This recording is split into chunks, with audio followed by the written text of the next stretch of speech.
दोस्तों रोज़ मेरी ओपीडी में ऐसे पेरेंट्स आते हैं जो मुझे बोलते हैं कि हम बच्चे को अच्छी तरह पढ़ाते हैं, याद करवाते हैं, लेकिन बच्चा एग्ज़ाम में जाकर या बच्चा क्लास में जाकर भूल जाता है। जब उसकी सुनाने की बारी आती है तो वो बच्चा उसको रिकलेक्ट नहीं कर पाता, यानी कि मेरे बच्चे की याददाश्त कम है।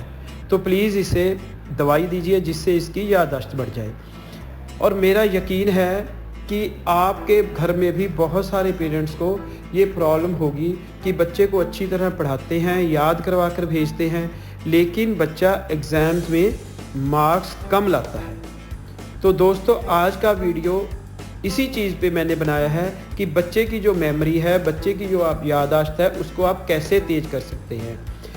मैं डॉक्टर संजीव गोयल, आपका दोस्त एंड होस्ट, एक बार फिर से अपने YouTube चैनल किड्स केयर पे आपका स्वागत करता हूँ। दोस्तों मैं आपसे रिक्वेस्ट करता हूं कि अगर आप मेरे चैनल पर नए हैं तो प्लीज़ सब्सक्राइब माई चैनल, और अगर आपको यह वीडियो अच्छा लगे तो आप अपने दोस्तों के साथ शेयर करना ना भूलें। अब बात करते हैं बच्चों में याददाश्त बढ़ाने की, ताकि बच्चा क्लास में अगर उसके सुनाने की बारी आती है तो बच्चा अपना चैप्टर सुनाए जो वो याद करके गया है, और एग्ज़ाम में भी वो लिख पाए जो हमने उसे याद करवाया है। दोस्तों उसके लिए कुछ टिप्स हैं, आप चाहें तो उसे नोट कर सकते हैं कॉपी पेन लेकर। सबसे पहले है कि आप बच्चे को रटने की जगह उसे कॉन्सेप्ट बनाकर पढ़ने के लिए कहें। बुक से बिल्कुल रट के याद करता है, वो उसके दिमाग से जल्दी साफ़ हो जाती हैं, लेकिन जो कंसेप्ट बनाए हुए होते हैं घर कर जाते हैं, मेमोरी में छप जाते हैं, और बहुत देर बाद भी वो बच्चा उसे सुना सकता है। कॉन्सेप्ट्स का मतलब है कि वो हर चीज़ को समझकर पढ़े, बजाय इसके कि रट्टा लगाने के।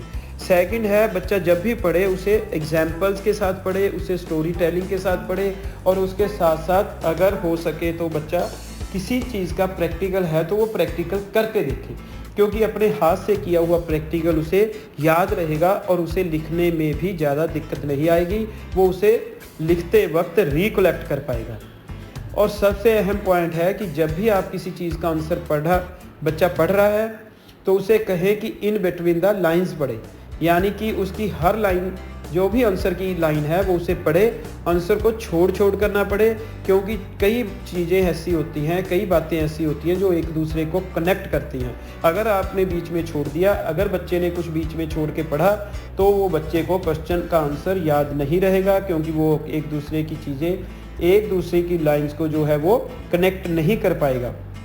उसके ऊपर है कि बच्चा मन में पढ़ रहा है, ठीक है, लेकिन उसे बीच बीच में बोल कर पढ़ने के लिए भी कहें, ताकि जो भी बच्चा बोल रहा है वो उसके कानों के जरिए भी उसके दिमाग में जाए, नंबर 1। और नंबर 2 ये होता है कि कई बार मन में पढ़ते पढ़ते बच्चे की जो कंसंट्रेशन है वो भंग हो जाती है और कहीं और पहुंच जाता है। उससे भी बहुत ज़रूरी है कि बच्चा बीच बीच में बोलने के साथ पढ़े। और अगला पॉइंट है कि पढ़ने और याद करने के बाद बच्चा अपने आप को या फिर किसी को वो पढ़ा हुआ चैप्टर सुनाए, क्योंकि जब भी बच्चा सुनाएगा तो उसको ये याद रहेगा कि वो कहाँ कहाँ भूल रहा है। और उससे भी ज़्यादा ज़रूरी है कि जो भी चीज़ बच्चे ने याद की है उसे कहें कि वो उसे लिख कर देखे, क्योंकि सारा आंसर जब वो लिखेगा, जहाँ भी वो भूलेगा वहाँ से वो दोबारा उसको याद कर सकता है, और वही चीज़ें उसको जाकर एग्ज़ाम में काम आएंगी।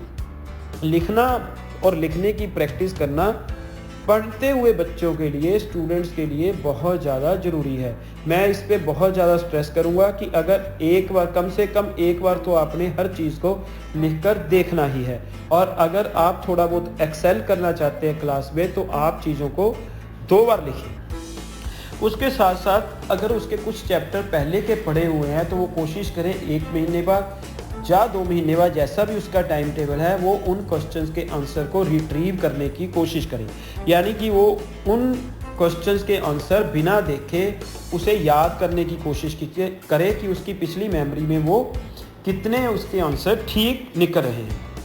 और एक बहुत ही अच्छा तरीका है याद रखने का एग्ज़ाम्स के अंदर, वो है निमोनिक्स या फिर एब्रीवेशंस। निमोनिक्स आप याद कर सकते हैं, एब्रीवेशंस आप क्वेश्चन के आंसर की बना सकते हैं।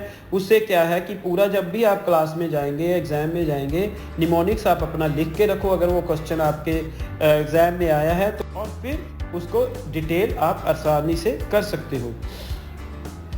कोई भी मुश्किल सवाल का हल देखने गूगल पर पहुंचने से पहले आप अपने दिमाग में ज़रूर सोचें, क्योंकि जब से टेक्नोलॉजी अच्छी है, गूगल भी अच्छा है, बहुत सारी चीज़ें जो आपको नेट पे मिलती हैं अच्छी हैं, लेकिन फिर भी मैं कहूँगा कि कहीं भी देखने से पहले आप अपने दिमाग में सोचें उस चीज़ का आंसर, क्योंकि अपने आप किया हुआ आंसर जल्दी याद भी होता है और ज़्यादा देर तक रिटेन भी रहता है। और आप ऑडियो विजुअल का भी सहारा ले सकते हैं। आजकल आपके पास बहुत सारे गैजेट्स हैं, आप उसको यूट्यूब पे भी देख सकते हैं अपने आंसर को, आप उसको प्रैक्टिकली करके भी देख सकते हैं, आप सुन भी सकते हैं, साथ साथ आप उसको देख सकते हैं। इसका मतलब है कि आपके दिमाग में कई ढंग से वो चीज़ें छप जाएंगी और वो आपको बाद में याद करने में आसानी आएगी। उसके बाद एक बहुत ही ज़्यादा ज़रूरी पॉइंट है कि आप अपने बच्चे को कहें कि पढ़ते वक्त ज़्यादा लंबे समय तक अगर पढ़ना है तो बीच बीच में रिलैक्स करता रहे, क्योंकि हमारे दिमाग की एक कैपेसिटी होती है लगातार पढ़ने की। आपने देखा होगा कि बहुत ज़्यादा देर तक पढ़ने के बाद कंसंट्रेशन कम होने लगती है। अगर आप चाहते हैं कि आपके बच्चे की याददाश्त बढ़े और वो कंसंट्रेशन से चीज़ें पढ़े, तो याद रखें उसे बीच में रिलैक्स करना सिखाएं, उसे बीच में थोड़ा गैप देना सिखाएं, ताकि वो चीज़ों को अच्छी तरह बाद में समझकर पढ़ सके।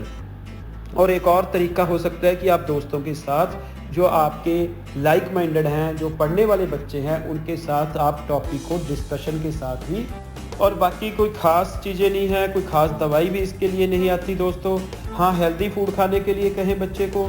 बहुत सारी चीज़ें ऐसी हैं जिससे बच्चे को सुस्ती आती है, फैटी फूड्स हैं या फिर ज़्यादा शुगरी फूड्स हैं, वो लेने के लिए मना करें, ताकि वो बच्चे की कंसंट्रेशन में भंग ना हो, पढ़ने में याददाश्त इम्प्रूव हो जाती है अगर वो प्रॉपर खाना खाएगा। प्रॉपर हाइड्रेशन रखें, ज़्यादा जो डिहाइड्रेशन है, पानी बच्चे बीच में नहीं पीते, उससे भी ब्रेन की जो एक्टिविटी है कम हो जाती है। तो ध्यान रखें, बच्चा थोड़ी देर बाद प्रॉपर पानी पीता रहे, ड्रिंक प्रॉपर वाटर।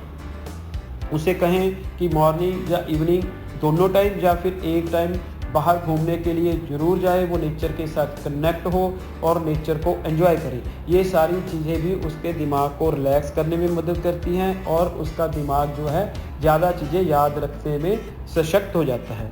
तो इसके साथ साथ बच्चा थोड़ा योगा भी प्रैक्टिस कर सकता है, मेडिटेशन भी कर सकता है, जिससे भी उसकी याददाश्त बढ़ सकती है। मेरा ख्याल है ये बहुत सारी बातें मैंने आपको डिटेल में बताई हैं। आप अपने घर में ये चीज़ें अपने बच्चे के साथ कर सकते हैं। अगर रिज़ल्ट अच्छे आते हैं इन चीज़ों के बाद, तो प्लीज़ आप अपने जो व्यूज़ हैं वो कमेंट बॉक्स में ज़रूर लिखें। अगर आपको ये वीडियो अच्छा लगा तो आप अपने दोस्तों के साथ शेयर करना ना भूलें। थैंक यू, धन्यवाद।